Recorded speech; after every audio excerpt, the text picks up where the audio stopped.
kita mulai dari kitab Maleakhi pasal yang keempat, ayat yang kelima dan keenam. Sesungguhnya aku akan mengutus Nabi Elia kepadamu menjelang datangnya hari Tuhan yang besar dan dahsyat itu. Ayat yang keenam, maka ia akan membuat hati bapak-bapak berbalik kepada anak-anaknya dan hati anak-anak kepada bapak-bapaknya supaya jangan aku datang memukul bumi sehingga musnah. Tadi saya juga sempat tanya Tuhan, ini kan ibu-ibu, kenapa mesti singgung ini? Kenapa ayat ini mesti muncul? Maleakhi 4 ayat 5, 6. Dari kemarin-kemarin saya tidak persiapkan ini khotbah ini, saya tidak persiapkan ayat-ayat ini untuk saya sampaikan, Bu Saudara. Tapi kenapa Tuhan? Maka ia akan membuat hati bapak-bapak berbalik. Ini kan WBI, cocoknya hati ibu-ibu. Ternyata kata bapak di sini itu tidak bicara tentang gender. Karena kata bapak di sini pakai kata Eliyahu. Eliyahu atau Jehovah is my father. Tuhan adalah bapakku. Jadi kata Elia di sini, kata Elia, kata bapak di sini tidak bicara gender. Jadi dia bicara laki-laki dan perempuan juga. Amin. Laki-laki dan perempuan. Karena Maleakhi 4 ayat 5, 6 ini tidak cuma bicara buat para bapak-bapak tentunya ya kan. Tapi ini bicara juga buat ibu-ibu. Bahwa di akhir zaman nanti dalam kitab Maleakhi 4 ayat 5, 6 bilang, aku akan mengutus Nabi Elia kepadamu. Tujuannya apa? Untuk membuat hati bapak-bapak kembali kepada anak-anak dan hati anak-anak kembali kepada bapak, supaya jangan aku datang memukul bumi dengan kutuk yang besar, terjemahan yang lain. Sehingga musnah. Artinya begini, kalau hubungan orang tua dengan anak putus, maka yang terjadi adalah melahirkan sebuah generasi, namanya generasi pemberontak. Karena di dalam kitab Lukas pasal yang pertama ayat yang ke-17, coba saya mau kasih lihat ini korelasinya buat ibu-ibu di sini. Lukas pasal yang pertama, dan ia akan berjalan mendahului Tuhan dalam roh dan kuasa Elia untuk membuat hati bapak-bapak berbalik kepada anak-anaknya dan hati orang-orang durhaka kepada pikiran orang-orang benar, dan dengan demikian menyiapkan bagi Tuhan suatu umat yang layak baginya. Saya mau cerita tentang itu, jalan ceritanya. Kitab Maleakhi adalah kitab terakhir dari seluruh rangkaian perjanjian lama. Oke, jadi kalau perjanjian lama, kejadian yang pertama, yang terakhir, Maleakhi. Jadi Maleakhi itu kitab terakhir. Nah, di kitab terakhir ini ada perkataan Tuhan yang terakhir. Biasanya kalau kata-kata yang terakhir itu penting kan? Ya kan? Kalau Akong sudah mau pergi, sudah, itu anaknya mau di Amerika, mau di Belanda, mau di pelosok paling ini di Indonesia, datang itu. Karena aku mau kasih kata-kata terakhir. Itu kata-kata penting, benar gak? Kalau orang mau, udah. Itu perkataan itu kan jadi perkataan yang ampuh, saudara. Nah, Tuhan di dalam kitab Maleakhi 4 ayat 5, 6, itu berbicara kepada bangsa Israel. Di dalam kitab Maleakhi, bahwa aku akan datang memulihkan hati bapak-bapak kembali kepada anak-anak. Hati anak-anak kembali kepada bapak-bapak. Supaya jangan aku datang memukul bumi sehingga musnah. Nah setelah itu menurut ahli-ahli teologi saya percaya orang-orang di Gereja Betel Indonesia GBI. Itu mempercaya bahwa orang-orang ahli-ahli teologi bilang begini. Selama 400 tahun Tuhan tidak bicara kepada bangsa Israel. Setelah kata-kata terakhir ini, kata-kata penting ini, Tuhan tidak bicara lagi sama bangsa Israel. 400 tahun. Cukup lama ya. Kalau untuk zaman kita sekarang, lama sekali itu 400 tahun. Itu kira-kira berapa generasi itu? Bisa 4 sampai 5 generasi.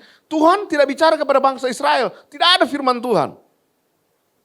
Kemudian, di dalam kitab Lukas pasal yang pertama ayat yang ke-17 yang saudara sudah baca tadi, itu adalah perkataan Tuhan kepada seorang yang bernama Sakaria. Karena orang yang pertama kali Tuhan ajak bicara di kitab perjanjian baru, itu seorang yang bernama siapa? Sakaria. Jadi Lukas pasal yang pertama ayat yang ke-17 adalah perkataan Tuhan kepada seorang imam yang bernama Sakaria. Siapa itu Sakaria?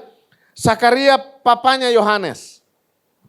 Yohanes Pembaptis, saudara sepupunya Tuhan Yesus. Oke. Jadi selama 400 tahun Tuhan tidak bicara kepada bangsa Israel. Kemudian di dalam kitab Lukas pasal yang pertama, kenapa kitab Lukas? Karena kitab Lukas adalah kitab yang paling kronologis. Makanya cerita-cerita tentang Yesus selalu diambil dari kitab Lukas kan. Jadi dia kronologis sekali. Makanya hal pertama, yang pertama kali Tuhan bicara sama manusia, yang pertama dia bicara kepada Sakaria, papanya Yohanes. Nah, tahu apa yang dia bilang kepada Yohanes? Saya mau bilang karena ini memang penting sekarang ini, penting sekali. Dan ia akan berjalan mendahului Tuhan. Siapa itu ia itu? Yohanes. Jadi pelayanan Yohanes Pembaptis ini, dia akan berjalan mendahului Tuhan dalam roh dan kuasa Eliyahu. Jadi tidak bicara sekali lagi, ini tidak bicara gender. Ini bicara tentang fungsi Bapa, fungsi Ibu di situ. Makanya Tuhan kita kan namanya disebut Allah El Shaddai. Apa itu Allah El Shaddai? Itu gambaran seorang ibu yang menyusui anaknya. Itu Allah El Shaddai. Oke? Sampai sini oke ya? Atau saya terlalu cepat bicara? Kalau terlalu cepat bicara tolong ingatkan saya. Karena saya lahir buru-buru jadi saya cepat bicaranya. Orang timur selalu cepat bicaranya. Jadi saya mencoba biar saudara dapat mengerti. Oke? Jadi ia akan berjalan mendahului Tuhan dalam roh dan apa? Kuasa Elia. Kuasa bapak dan ibu. Gitu. Untuk membuat hati bapak-bapak berbalik kepada anak-anaknya. Dan apa? Hati orang-orang durhaka kepada apa? Pikiran orang-orang benar. Coba lihat. Tuhan kita, Tuhan yang tidak pernah lupakan itu. Dia bukan Tuhan pelupa. Terakhir kali dia bilang dalam kitab Maleakhi 4 ayat 5 dan 6. Setelah itu dia tidak bicara selama 400 tahun. Kemudian hal pertama yang ketika dia berjumpa dengan seorang yang bernama Zakaria. Hal yang di dalam kitab Maleakhi 4 ayat 5 6. Dia ulang lagi di dalam kitab Lukas pasal yang pertama ayat yang ke-17. Melalui pelayanan Yohanes Pembaptis. Makanya buat saya ini pesan penting. Kalau gereja nggak nangkap ini. Kalau WBI nggak nangkap ini. Maka kita akan kehilangan sebuah generasi. Fakta Pak. Pernah dengar namanya generasi stroberi? Reinhard Ghazali yang menulis tentang generasi stroberi. Saya catat, saya baca beberapa artikelnya. Tapi generasi stroberi itu begini. Generasi yang muncul pintar-pintar, hebat-hebat. Secara kemampuan keren. Ya, anak-anak sekarang kan. Ya kan? Sini pasti ada ibu-ibu, oma-oma yang diajari sama cucunya, sama anaknya kan. Pegang handphone kan. Pintar-pintar mereka. Anak saya pikir dia terlambat bicara. Umur 6 tahun dia belum bisa bicara. Tapi waktu dia bicara, pertama kali dia bicara, itu bicara dalam bahasa Inggris. Dua bahasa yang dia tahu, bahasa Manado sama bahasa Inggris. Karena hari-hari kita di rumah bicara Manado, bicara bahasa Inggris. Saya tidak pernah ajari dia. Tapi dia lancar, dia fasih berbahasa Inggris. Dia bukan cuma fasih berbahasa Inggris, dia bisa tulis bahasa Inggrisnya, dia tulis. Pakai itu. Wow, pintar. Pembagian, perkalian. Dia yang belajar sendiri. Apalagi bahasa. Dia bilang, kayaknya Pak Mandarin sama Rusia bagus juga. Apa bahasa Inggris saja susah. Kamu belajar Mandarin sama Rusia. Tapi mereka pintar. Nah, muncul di generasi ini, itu salah satu anak-anak kita, cucu kita. Tapi saya mau bilang, mereka orang-orang hebat, mereka orang-orang yang pintar. Cuman mereka sama seperti stroberi. Gampang hancur. Ini bukan cuman melo itu karakter. Saya ketemu orang di konseling sedikit-sedikit, belum bicara, baru lihat wajah saya menangis. Nah itu ada karakter-karakter begitu. Apa-apa nangis. Tapi itu bukan ini. Generasi stroberi adalah generasi yang kelihatan kuat di luar, tapi mereka lemah di dalam. Dan kita sedang melihat itu. Atau jangan-jangan di kita juga begitu. Kelihatan di luar, kuat di dalam. Di dalam. Dan itu sedang terjadi. Setelah saya baca, Reinhard Ghazali bilang, bimbingan orang tua itu penting sekali. Karena realitasnya 38% anak-anak di dunia barat hidup tanpa ayah secara biologis. Tanpa ayah. Sekali lagi, kalau saya bicara tentang tanpa ayah, itu bukan bicara tentang bapak saja. Ibu juga. Karena kebetulan saya sedang berkhotbah kepada WBI, jadi waktu saya bicara tentang Eliyahu itu kepada ibu-ibu. Ada amin saudara? Karena ayat ini tidak bilang, Pak Yudi kalau mau khotbah khususkan kepada bapak-bapak. Nah ini ibu-ibu juga. Karena tanpa ibu-ibu, berhubungan erat dengan mimpi buruk masyarakat. Seperti anak remaja yang membawa itu pedang, pistol. Gadis remaja dengan bayi. Lebih dari 50% anak menghabiskan separuh hidup mereka tanpa orang tuanya. Papa mama ada, fungsinya yang gak ada. Amin. Nah ini realitas. Beberapa bulan lalu ada kejadian yang terjadi di Indonesia, di Bandung, Jawa Barat. Saya baca sebuah artikel, ada ibu dan anak meninggal. Pernah dengar cerita itu? Karena bapaknya datang, waktu bapaknya datang di rumah, saudara tahu yang dia lihat? Bapaknya lihat tinggal bukan bungkus tulang, bungkus baju yang mereka pakai, meninggal. Itu sudah jadi debu. Mama dengan anak mati, meninggal. Oke, yang membuat saya agak itu ada tulisan di dinding. Tulisan di dinding itu tulisannya kira-kira begini. Kamu bilang kejar cita-citamu setinggi langit. Tapi kamu tidak ada buat aku.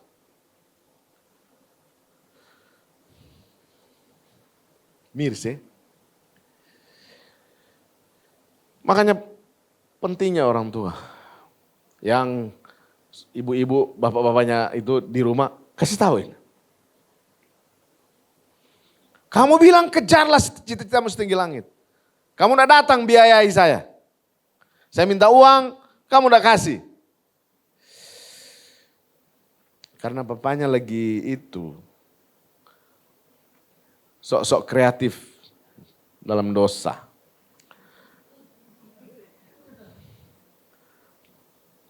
Dia punya satu istri di Kelapa Gading, satu di Tangerang, satu di Manado, satu. Illegal power. Karena 43% dari orang-orang yang ada di penjara dinyatakan hidup dan bertumbuh dengan keluarga tanpa ayah. Bu, saya lagi bicara realita yang sedang terjadi di generasi ini. Sebab kalau hubungan ini tidak putus, selesai. Saya hamba Tuhan, saya pendeta, saya berkhotbah. Waktu saya 2019 baru pindah di Gading Serpong, di Tangerang. Saya sebelumnya tinggal di Manado, tapi di Manado saya pelayanan. Saya punya anak perempuan yang kehilangan tati tayang. Sebagai hamba Tuhan saya berusaha untuk merebut hatinya.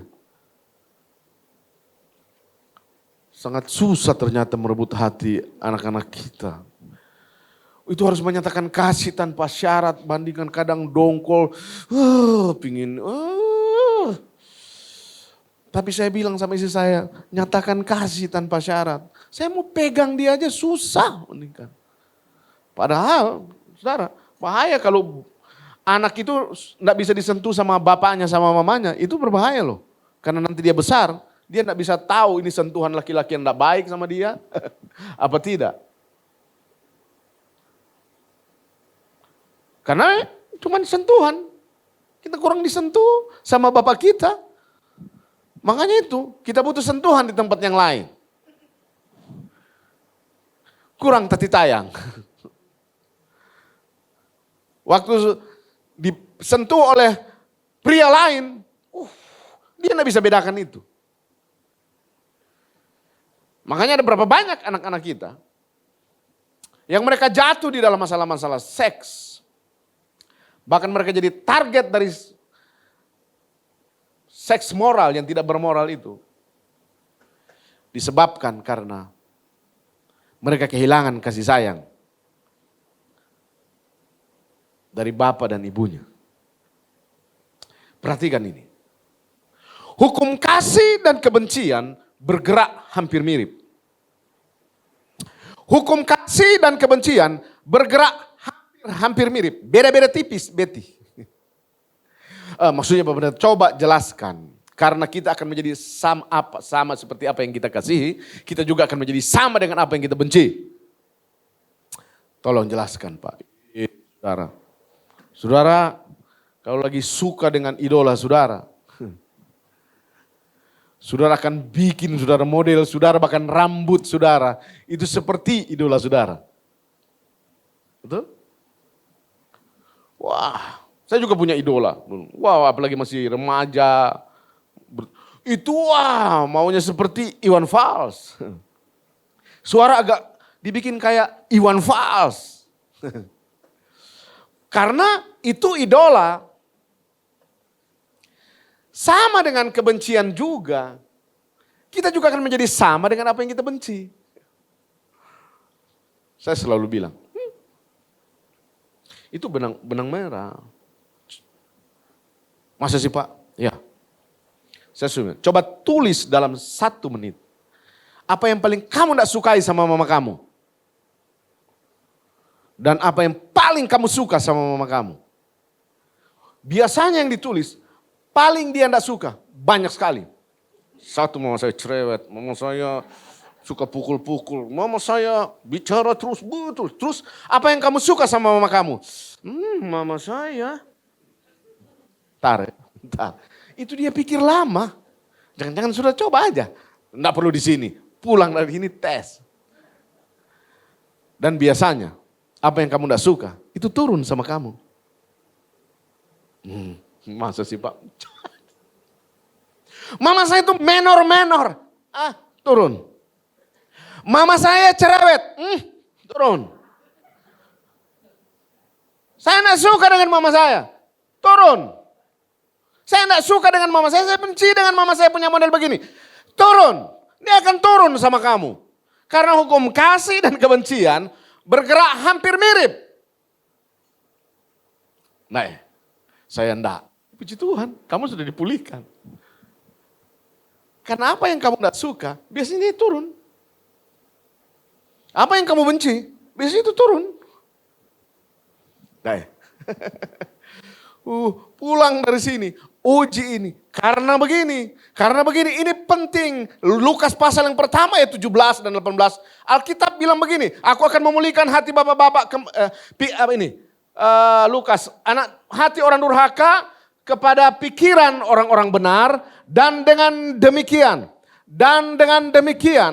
menyiapkan bagi Tuhan suatu umat yang layak baginya. Suatu umat yang layak mengerjakan tugas dan tanggung jawab Tuhan. Suatu umat yang layak mengerjakan apa yang Tuhan sudah percayakan buat dia. Ada banyak orang, mereka pikir mereka melayani, mereka mengerjakan kehendak Tuhan. Tapi Tuhan bilang salah, kamu melakukannya berdasarkan maunya kamu, bukan maunya Tuhan. Padahal dari awal Tuhan sudah bilang, datanglah kerajaanmu, jadilah kehendakmu di bumi ini sama seperti di sorga. Jadi kehendak Tuhan yang harus terjadi. Bukan kehendak saudara. Kadang kita bilang ini kehendak Tuhan. Saudara cuma bungkus itu kehendakmu. Tapi kamu bungkus dengan kehendak Tuhan kan? Karena kalau ini nggak pulih ibu-ibu, kalau pelayanan ini nggak pulih, maka kita akan menghasilkan sebuah generasi yang memberontak. Makanya di mana-mana dia bikin pemberontakan. Saya dulu suka pindah-pindah sekolah. Bahasa halusnya pertukaran pelajar. Cuman saya diusir. Saya pernah loh juara di kelas, juara 1, ranking pertama. Saya pernah nikmati ranking pertama, ranking di tengah, sampai ranking terakhir. Artinya setidaknya saya pintar loh saudara. Tapi kita bukan cuma sekedar pintar, bagaimana dengan karakter? Makanya suka pindah-pindah sekolah. Ada pertukaran pelajar. Suka berontak di mana-mana. Makanya jangan lihat orang, anak saya tuh pintar. Bukan cuma pintar, generasi stroberi juga pintar. Lebih pintar dari saudara. Tapi bagaimana dengan karakter? Karena karakter terbentuk dari hubungan bapak dengan anak. Dari hubungan orang tua dengan anak. Jangan sampai kamu kehilangan anakmu. Ibu-ibu, tahu kan ibu-ibu, saya punya istri, ya ampun. Anak saya 23 tahun. Dia masih lihat loh. Siapa yang like Instagram anaknya? Oh perempuan, ada berapa orang perempuan? Oh ada 5 orang yang like. Setiap anak saya posting Instagram ada beberapa like. Terus dia cari nih perempuan-perempuan ini. Siapa dia, siapa ini. Pantas Gaddafi itu pengawal-pengawalnya perempuan. Karena perempuan kan spionase paling jago. Saya yang ada bapak-bapak di sini begini, saya semua singgung. Jangan macam-macam dengan perempuan. GPS paling jago tuh perempuan. Kamu mau kemana? Dia dapat bersembunyi. Makanya di Manado ada orang bilang uang soe. Uang apa soe? Uang apa namanya? Apa di sini? Suaminya sudah simpan itu uang. Uang sial. Istrinya bilang begini, "Pak, ini uang apa?" Uang sial. Kenapa uang sial? Saya sembunyi-sembunyi kamu tetap dapat. Bandingkan. Ibu-ibu dilawan. Saya ketemu ibu-ibu, bandingkan. Dia tahu suaminya di titik koordinat berapa. Dia bisa tahu. Tuhan, saya langsung ingat Gaddafi. Itu orang-orang yang mendampingi Gaddafi itu perempuan semua. Karena kemampuan, mau bersembunyi di mana? Itu udah kayak roh Tuhan. Kemanakah aku harus pergi menjauhi rohmu Mince. Ibu Mince selalu. Dia bisa lihat itu bandingkan. Kayak roh Tuhan. Dia tahu suaminya ada di mana. Dia tahu dia punya kemampuan-kemampuan seperti itu. Tapi sebenarnya lebih begini. Lebih gunakan untuk memberdayakan. Amin. Lebih digunakan untuk membangun. Buang semua curiga. Halo?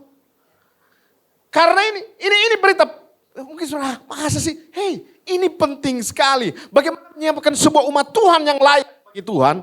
Itu Lukas 1 bilang, pelayanan pembapaan, pelayanan bapak-bapak harus dilepaskan di dalam gereja. Dan itu bukan cuma bapak, pria secara gender, tetapi ibu-ibu juga harus berfungsi.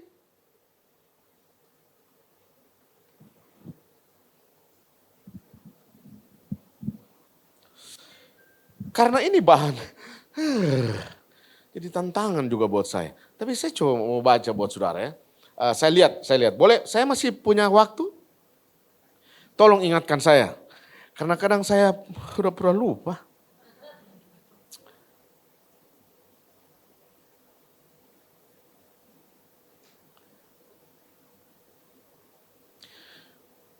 Fungsi ibu, Eliyahu. Itu dinyatakan dalam mengasuh, merawat, dan menyayangi. Mengasuh, merawat, dan menyayangi. Kita sekarang ada di generasi yang instan. Maksudnya Pak, kita lebih menyerahkan legasi pekerjaan semua kepada pembantu kan? Kita lebih menyerahkan itu ke sekolah kan? Mama sibuk. Kalau perlu titip. Tidak pernah mama ketemu anaknya. Makanya fungsi ini mengasuh, merawat, itu hilang. Dia bertumbuh menjadi sebuah generasi yang liar. Tahu, bahasa liar ya, udah kayak kasar ya. Makanya kita lihat anak-anak kita. Kalau fungsi ibu sebagai bapak, sebagai Eliyahu mulai berkurang. Saya jadi gak enak ini. Kayak menggurui ibu-ibu. Enggak lah. Maaf ya kalau saya merasa menggurui ya. Tapi kalau fungsi ini sudah hilang di dalam komunitas, di dalam keluarga, di dalam gereja. Kita muncul generasi yang liar. Apa itu generasi yang liar? Yang Lukas pasal yang pertama ayat yang ke-17 bilang. Durhaka. Apa? Durhaka. Karena mereka bertumbuh tanpa kasih sayang. Tanpa dirawat. Tahu enggak saudara bahwa salah satu dosa di akhir zaman adalah manusia semakin mencintai dirinya sendiri. Sudah pikir dosa di akhir zaman bukan setan datang lebih banyak. Tidak, saudara-saudara. Kitab Timotius berkata bahwa dosa di akhir zaman itu manusia mementingkan dirinya sendiri. Egois. Orang yang bertumbuh tanpa perawatan kasih sayang dari ibu bapaknya adalah orang yang akan bertumbuh egois. Dia tidak pikir buat dirinya sendiri. Saya secara pribadi sampai ada pada satu titik karena saya memulai pelayanan sendiri. Saya tidak diajar sama orang lain. Saya tidak ada mentor, saya tidak ada bapak. Saya pikir saya bisa.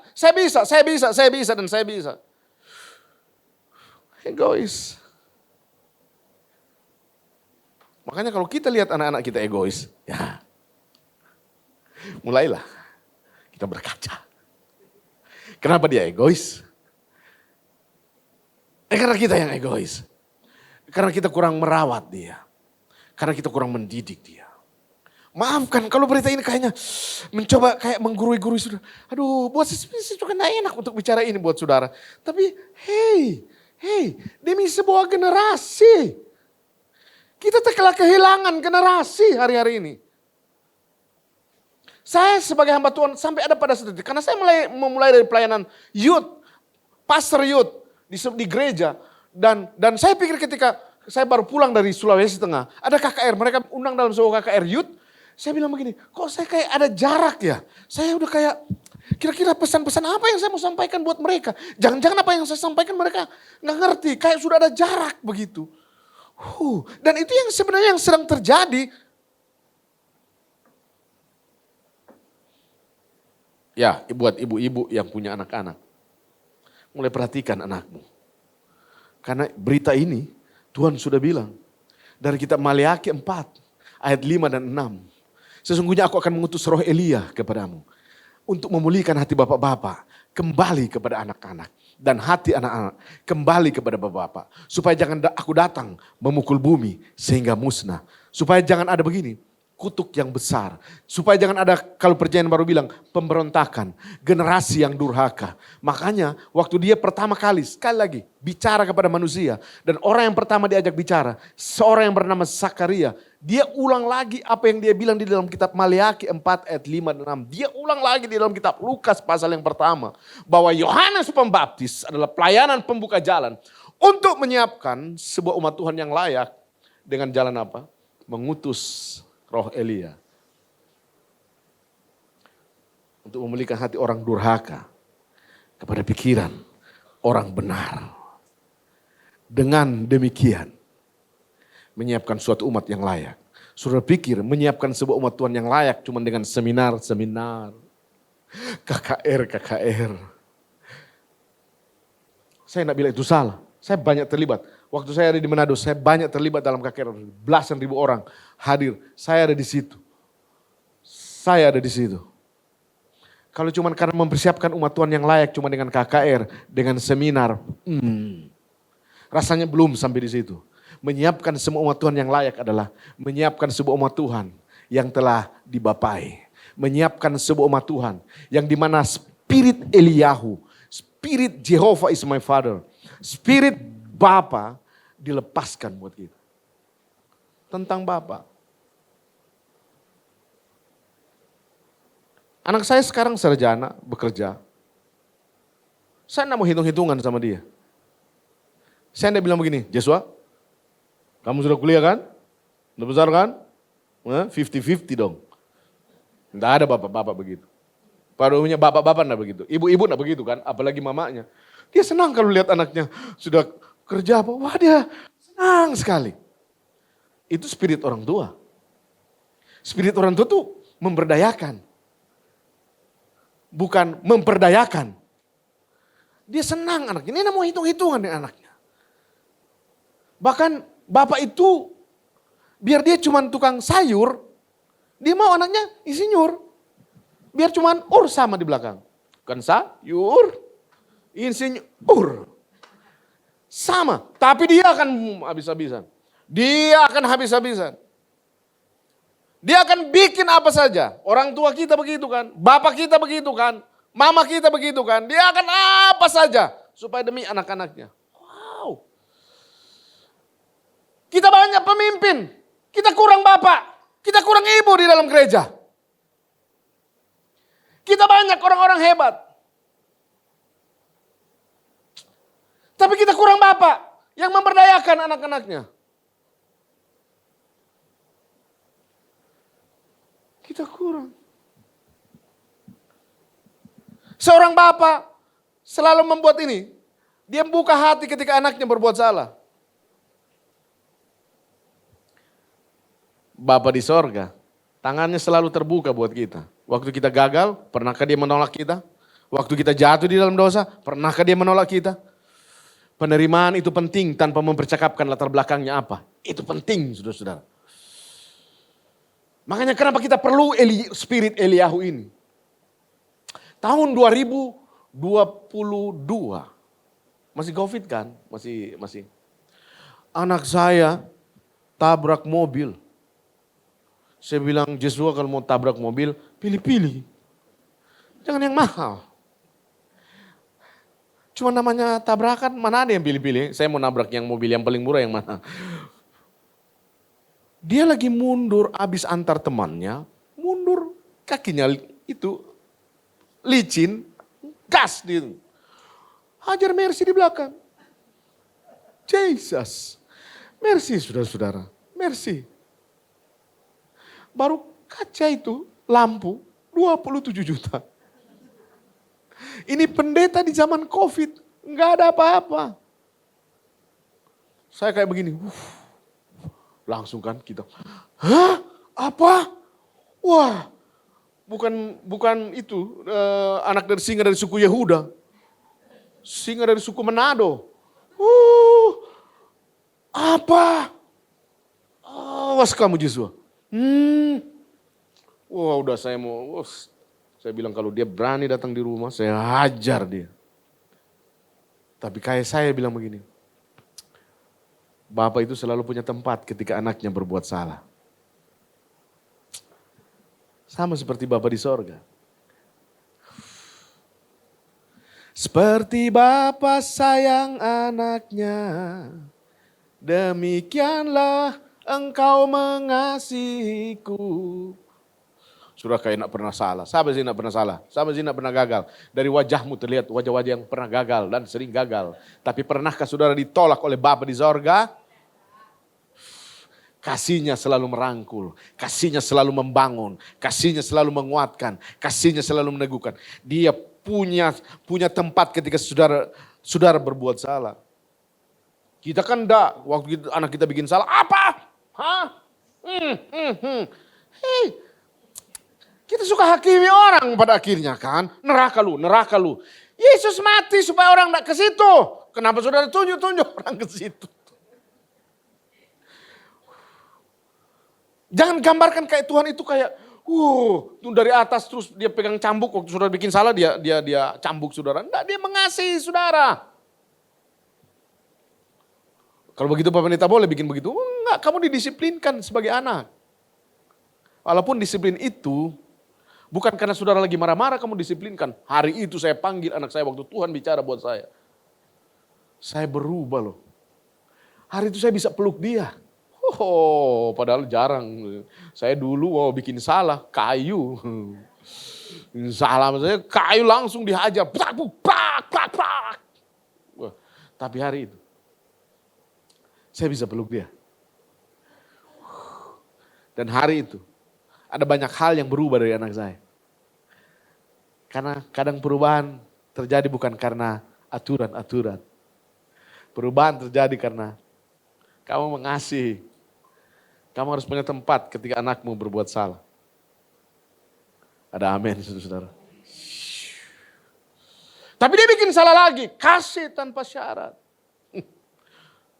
Ya kamu bisa disiplinkan dia dong. Makanya disiplin harus dengan kasih dulu. Ada kasih dari dalam, baru disiplinkan dia. Jangan lagi marah-marah, kamu disiplinkan dia, bahaya. Kayak tadi, kalau marah. Gitu kan, kalau mau marah kan, rasa-rasanya pingin. Tapi hey, kita sedang menyiapkan sebuah umat Tuhan yang layak. Tahukah saudara, bahwa saudara dan saya adalah generasi hasil. Kita ini kan hasil dari bapak-bapak kita kan. Perpaduan dari papa dan mama, hasilnya saudara. Hah?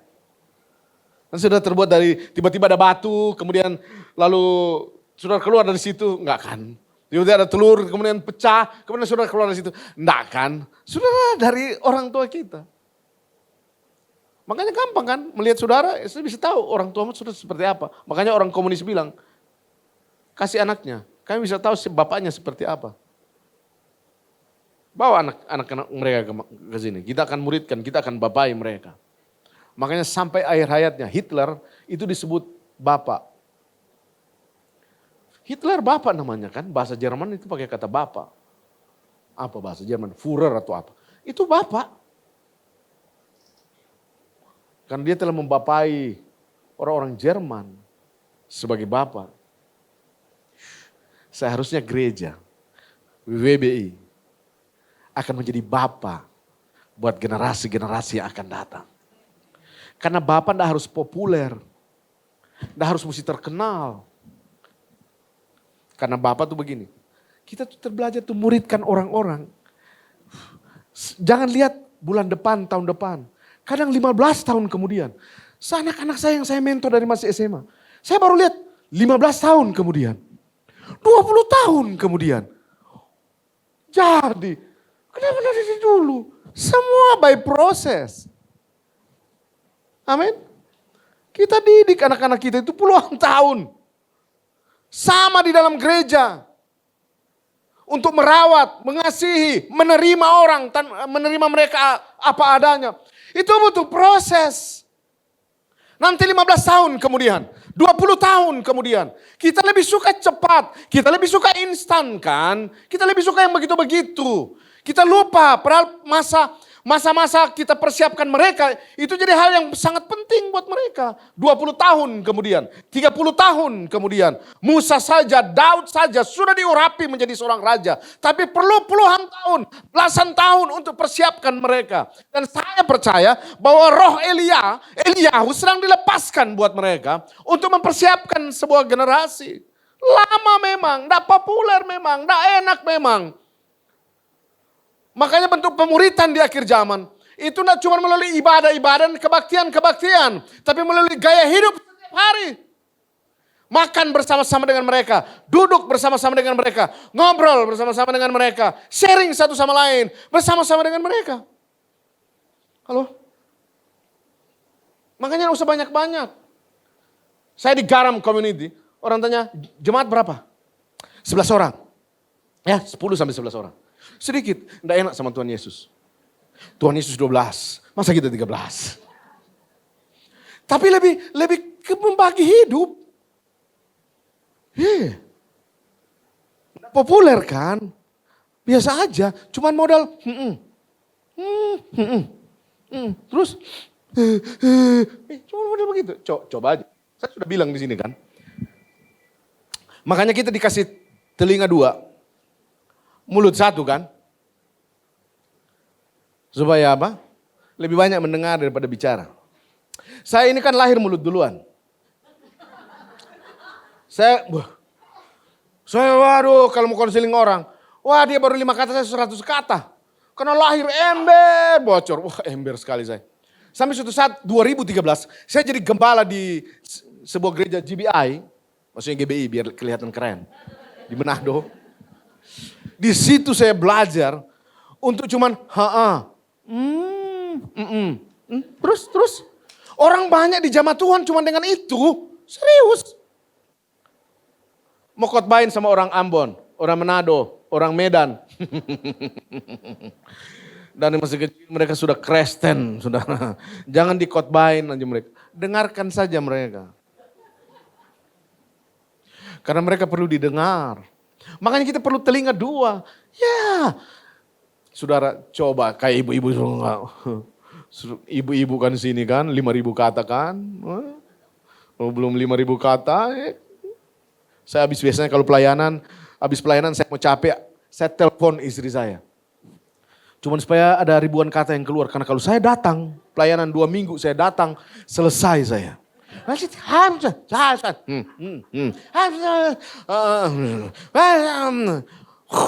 Kenapa kamu tidur? Jadi saya telepon dia. Supaya dia bicara terus, bicara. Biar waktu datang di Gading Serpong ya udah tinggal 1.000-2.000 kata. Oh, pelayanan ini pelayanan model pembapaan loh. Ibu-ibu di sini curhat saudara sama siapa? Kalau lebih banyak sama teman bukan sama orang tua. Hei, cek saudara. Jangan-jangan kita bermasalah dan itu akan terjadi sama anak-anak kita. Curhat kita bukan sama mama kita. Curhat kita bukan sama papa kita. Bahaya loh. Perbanyak mendengar. Saya layani saudara. Sudah doakan. Dia datang ke saya. Kak, saya mau konseling. Oh ya? Dia ngoceh terus. Ratu dungu, cuma 15 menit berlalu. Saya pingin, ayat-ayat sudah muncul semua. Wah, tapi kayak Roh Kudus bilang, diam. Terus. Menit ke-20 dia udah mulai emosi. Menit ke-25 dia nangis 10-15 menit. Terus ditanya, terus gimana? Lega Pak. Nah, keluar semua kan. Dan ternyata kadang bentuk-bentuk kepahitan sakit di dalam perlu dikeluarkan. Makanya saudara perlu mendengar. Amin. Amin. Bapak-bapak, ibu, wah mesti dengar. Saya kalau anak saya datang, biasanya dia mau ngomong ini kan kita kadang udah tahu tuh. Diam. Dari kecil kan gitu begitu. Pak, itu yang punya tanduk itu apa namanya? Cari di Google. Kita udah terbiasa anak mau ngobrol, kita nggak mau. Makanya dia suka ngobrol dengan orang lain kan. Dia suka ngobrol dengan tetangga kan. Dia pahit sama saudara. Hei, saya mau kasih tahu buat saudara, kenapa kita punya telinga 2. Supaya kita lebih banyak mendengar. Kalau ada ya, istri-istri paling malas. Dengarkan juga bapakmu. Dengarkan suamimu. Saya mewakili suami. Enggak. Karena memang semua perlu didengar. Mau pelayanan generasi, dengar saja. Amin. Dengar saja. Karena ini bentuk hal praktis dari pelayanan. Sudah mau selesai. Saya lagi membahas tentang pembapaan. Saya mau bahas tentang hal praktis di dalam pelayanan pembapaan. Mendengar lebih banyak. Amin. Orang belum bicara, sudah sebanyak kali bicara. Hey, stop. Dengar saja. Kalau terlihat dari ibu-ibu di sini, kebanyakan perlu didengar. Perlu didengar. Sedangkan saudara saja perlu didengar. Apalagi di luar sana, perlu didengar. Amin. Nah, saya bicara ini, kenapa saya mesti gunakan telinga, dengar? Karena kalau pendengaran itu butuh face to face. Karena orang berubah bukan cuma waktu ibadah kebaktian, 2 lagu cepat, 2 lagu pelan. Saya suka itu, saya hamba Tuhan. Oke, tapi jangan stop sampai di situ. Tuh, tapi Pak Pendeta, itu orang itu tantangannya buat kita. Tapi dia tidak mau datang-datang, nah itu tantangannya buat kita. Jangan gampang patah semangat. Sama seperti mentormu mementor saudara juga mentor orang lain. Ada amen, saudara? Seperti gembalamu kadang, aduh ini orang, ini jemaat ini, aduh.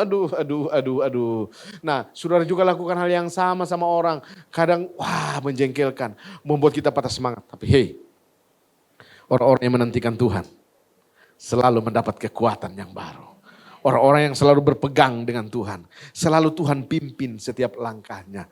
Orang-orang yang selalu berjalan bersama dengan Tuhan. Selalu ada hikmat dan pewahyuan yang Tuhan lepaskan di tengah-tengah saudara. Hei, Lukas 1 ayat 17.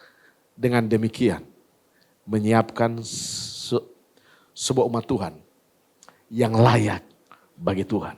Persiapkan WBI. Tampak siring. Tampak siring kan, persiapkan diri. Saya tidak mau sok-sok rohani saudara, atau sok-sok sangat spiritual. Waktu saya berdiri di sini, saya ada sebuah pengurapan. Saya jarang sebenarnya ini. Ada sebuah hadirat Tuhan yang kuat, tapi kayaknya tertahan. Dan kemudian pesan ini muncul buat saudara. Di akhir zaman ini. Kalau ada spirit yang sedang Tuhan lepaskan. Maleakhi 4 ayat 5-6. Spirit Elia. Untuk memulihkan hati bapak-bapak. Kembali kepada anak-anak. Dan hati anak-anak kembali kepada bapak-bapak. Supaya jangan aku datang memukul bumi sehingga musnah. Roh Tuhan sedang bergerak di tengah-tengah saudara. Mari kita berdoa. Wow, haleluya.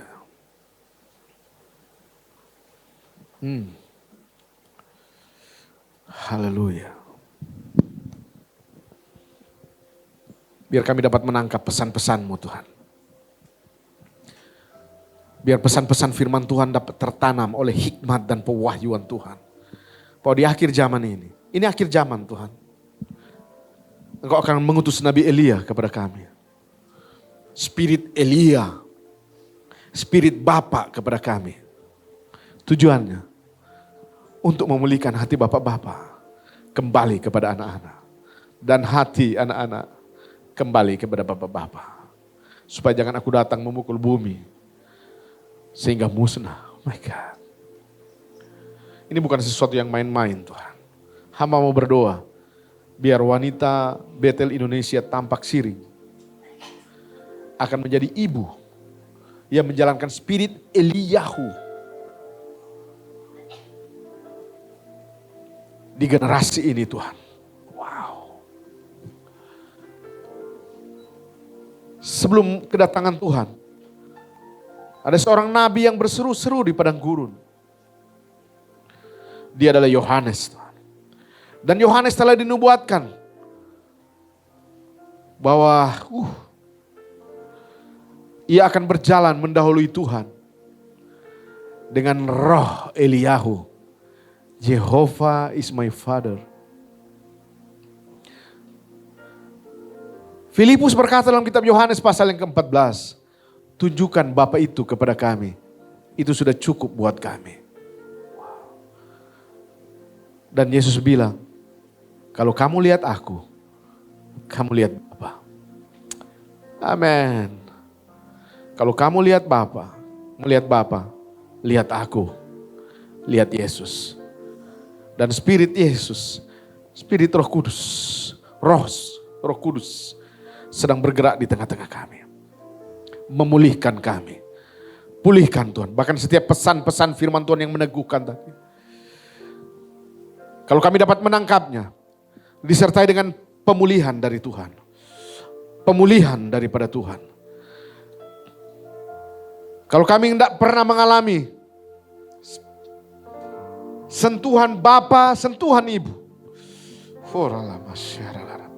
Pulihkan kami pagi hari ini Tuhan.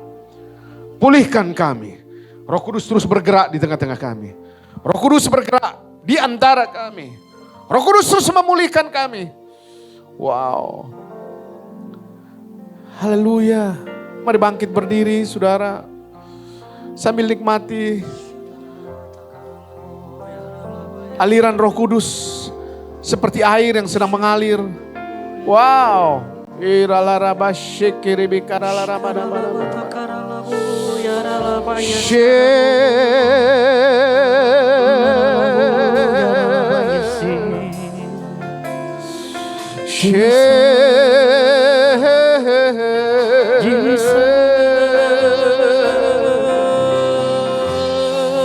Haleluya.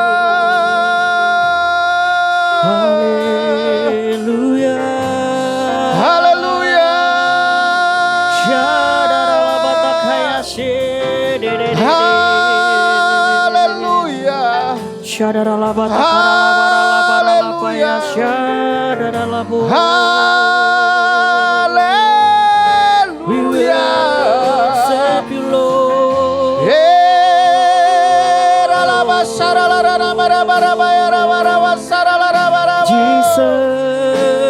Teguhkan firman-Mu, teguhkan Tuhan, biar roh-Mu dinyatakan di tengah-tengah kami sebagai Bapa yang menyembuhkan, sebagai Bapa yang memulihkan.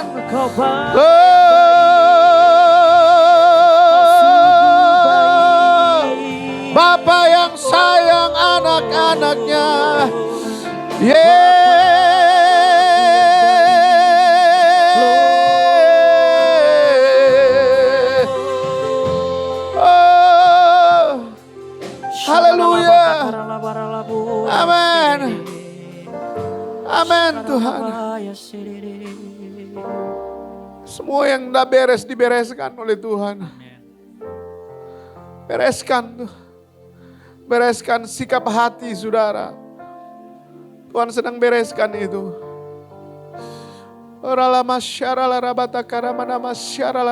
Thank you Lord. Terima kasih Tuhan. Terima kasih untuk firman-Mu. Dan firman-Mu tidak tertahan di ruangan ini Tuhan. Tapi firman-Mu tertanam di dalam hati kami. Dalam setiap ruangan hati kami yang hadir. Sebab itu akan dibawa di mana saja kami berada. Firman yang meneguhkan, firman yang menguatkan, firman yang mengarahkan, firman yang diwahyukan di dalam kami Tuhan. Akan terus bertumbuh subur Tuhan. Terima kasih Bapa untuk pesan-pesan firman-Mu Tuhan. Segala kemuliaan, segala pujian, segala hormat. Hanya bagi nama Tuhan. Raja di atas segala raja. Tuhan di atas segala Tuhan. Haleluya. Amin. Tuhan memberkati. Mari jemaat angkat tanganmu. Kiranya berkat daripada Bapa yang berlimpah-limpah. Kasih-Nya, anugerahnya, damai sejahteranya. Oleh Yesus Kristus Tuhan kita. Dan oleh kuat kuasa Roh Kudus. Menyertaimu hari ini. Sampai selama-lamanya. Dalam nama Yesus kami berdoa. Haleluya. Amin. Tuhan memberkati.